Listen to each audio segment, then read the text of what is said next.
Hello guys and welcome back to this new video. So today in this video we are going to talk about the samurai, and specifically we are going to talk about 14 unknown facts about samurai. So let's start. Chapter number 1. Trained in duty and absolute fidelity, servants by definition and first of all, but also members of an elite with 1,000 privileges. The universe frozen in the time of the samurai has inspired entire strands of literature and cinematography.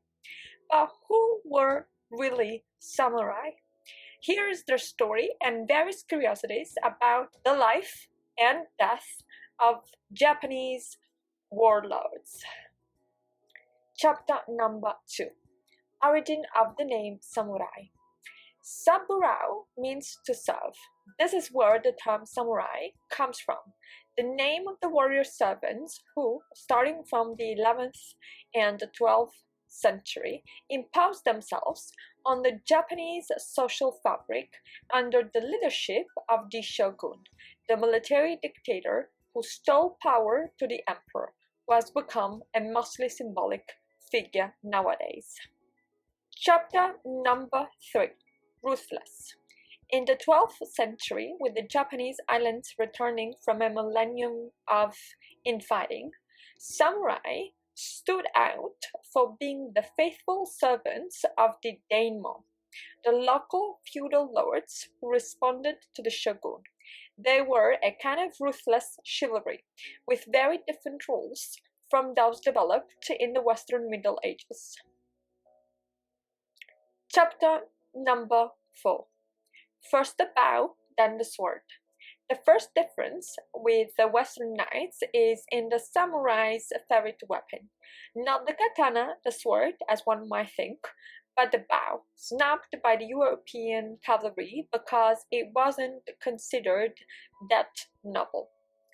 It was the shigeto, the Japanese asymmetrical bow, 2 meters long and made of laminated wood, the weapon of exclusive relevance of the samurai.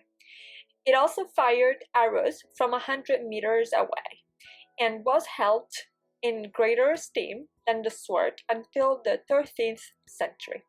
The outfit was completed by the long katana and the short wakizashi, the sword also used to commit suicide, as well as war fans with sharp edges like knives.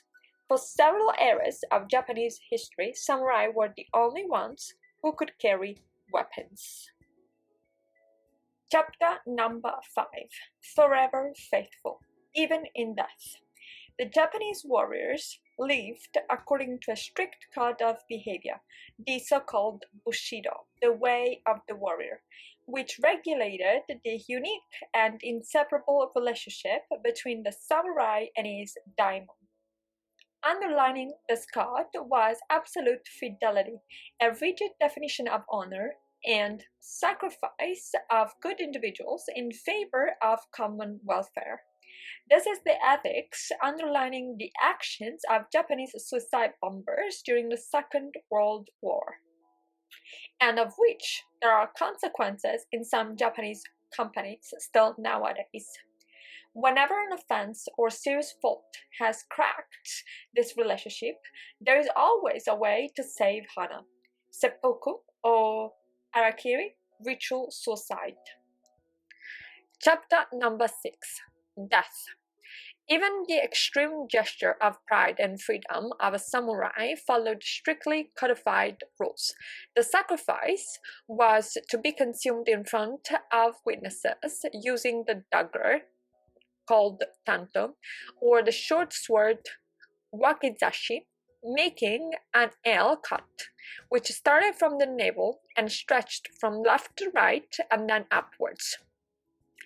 Downward pointing feet ensured that the dying man would fall forward, covering the havoc with blood and guts.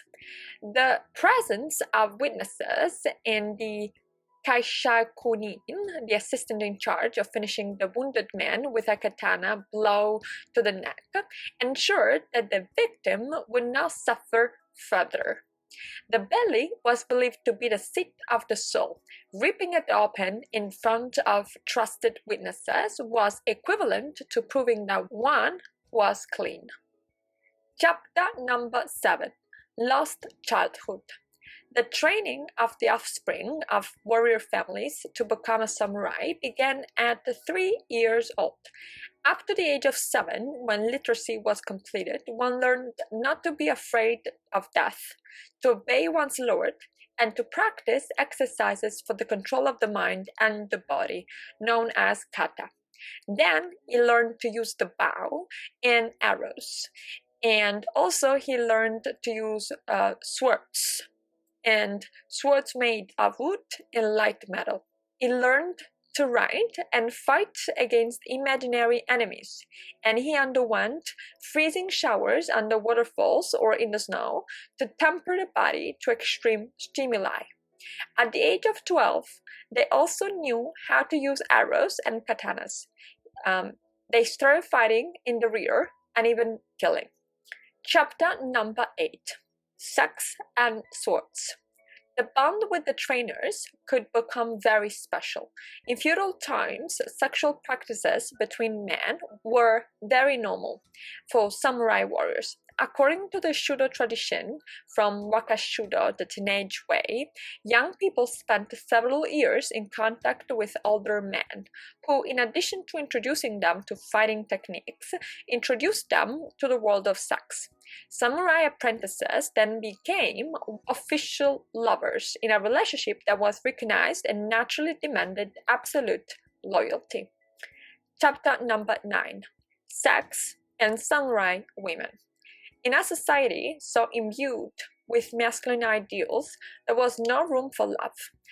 The samurai wife was chosen at the table and had to belong to a warrior lineage or to be adopted by a samurai family before marriage, which would ennoble her origins.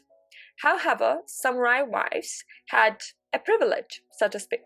With marriage, they also earned the right to practice ritual suicide, the ijigai, with a cat in the throat. In medieval Japan, you could also meet samurai women, trained in the values and martial arts. From a very young age, they were called to defend the lands of their lords when the men were in battle. Or they looked after their possessions by attacking with swords and knives whatever enemy came within range. Chapter number 10. Ferocious and Penniless. If it is true that the samurai belonged to the highest social class, it is certainly also true that they could not become rich ever. They worked for the glory of the daimyo, but their salary was limited to purely symbolic wages in rice. To maintain their social status without losing face, samurai who were not already wealthy in their families made do as they could with secondary jobs, such as making umbrellas or toothpicks. They did sell them to others, however, so as not to compromise themselves too much. Chapter number 11. The only ones with a surname. Faced with a life of sobriety, the samurai were, however, entitled to various privileges. One of these was the possibility of having a last name, which ordinary people in Japan did not have. Also, another privilege, less known and very often abused, was that of kirusute gomen, that is to say, the authorization to cut and abandon. That is, the samurai could pass the sword to whoever he thought had disrespected him, if of lower rank. The only issue was to be able to prove later, legally, the wrong suffered. Chapter number 12. Outcast and Ferocious. When a daimyo, the lord, fell out of favor, or his house died out, the samurai in his service no longer had a master, and they became roaming minds. They were called Ronin, wave men, outcast warriors, and especially in the Tokugawa era, the era of maximum isolation and splendor of Japan, between 1603 and 1668, they wandered around the countryside, intimidating the peasants and pillaging villages, looking for a new lord to serve. Chapter number 13. Grandparents of the Japanese Mafia. The Ronin also had another role. It happened that they joined merchants, farmers, and artisans to defend the villages from the pillaging of brigands, teaching war and martial arts, and forming a sort of self-organized bodyguard.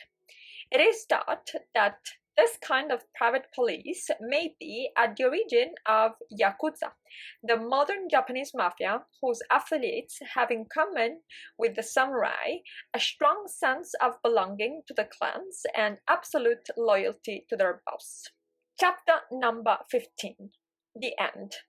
In the second half of the 19th century, with the opening of Japan to the Western world and the creation of a regular conscript army, the samurai caste turned out to be anachronistic and out of time.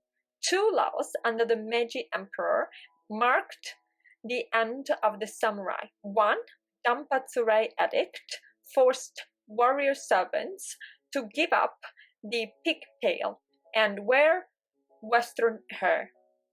The other, less facade and even more decisive, was the Aitorei Edict, which deprived them of the right to carry arms in public. The samurai without katana were left with only a small state pension and a refuge in folklore.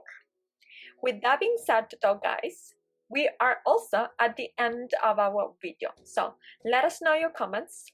Let us know your thoughts. Comment below. Let us know what you think, if you knew all of this and if you didn't. Let us know what is the thing that surprised you the most. And we'll talk some more in our next video. For now, that's it. So don't forget to like, subscribe to the channel, and also hit the notification bell if you want to receive every new update. We'll talk some more next time. Bye!